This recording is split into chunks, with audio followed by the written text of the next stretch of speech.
Hi there, everybody, and welcome to the Art of Procurement podcast. I'm Philip Ideson. And I'm Kelly Barner.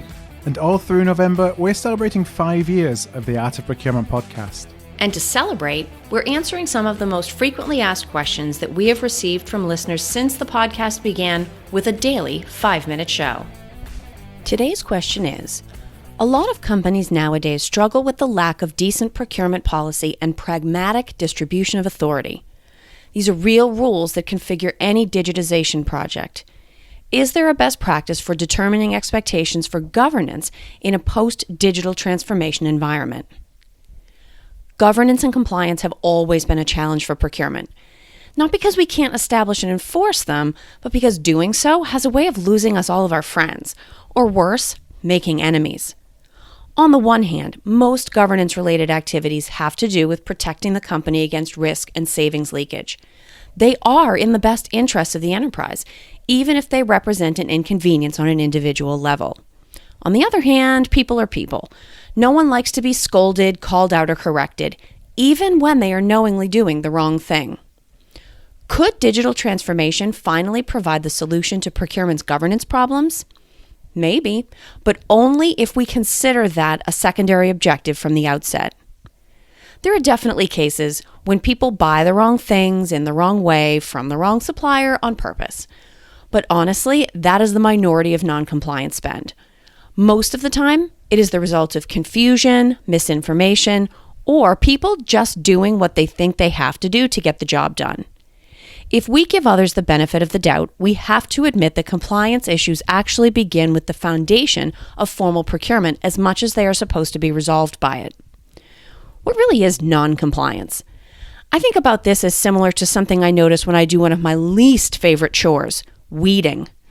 Sometimes a weed is really pretty. It may have nice leaves or colorful flowers. Now, I personally know absolutely nothing about plants, and sometimes I think to myself, who's to say this is a weed? Maybe it's a rare plant that I just didn't happen to put in this spot. Non-compliant spend is very much the same. It is non-compliant because we say it is non-compliant according to the rules we have put in place. Change those rules and the spend is no longer non-compliant. What if we could expand the circle rather than tightening the rules? So back to digital transformation. Digital transformation is usually about bringing all processes and data together smoothly into one integrated platform. If we are able to do that, there is no question about where to go or who to call to get a product or service. It should be easy. It doesn't matter what the category of spend is or how large the purchase is. You go to the one place and start your purchase or request process. Ideally, the transformation effort also involves some investment in user experience, both interface and convenience.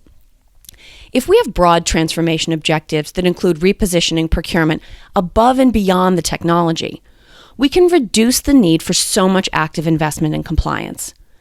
Additional functionality can be brought in as long as this is one of the stated priorities for the transformation. Self-guided sourcing is certainly one way of broadening our view of compliance. If people are empowered to select their own suppliers from a pre-vetted list of companies without having to wait for procurement to intervene, at least we have insight into their process and activities. Those might be purchases that otherwise would go on a P-card or an expense report.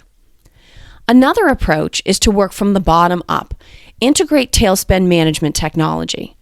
If we're worried about non-compliant spend being a bunch of murky transactions that defy management, a regular way of handling tail spend, preferably an automated way, can make that concern far smaller with little to no additional human investment of time.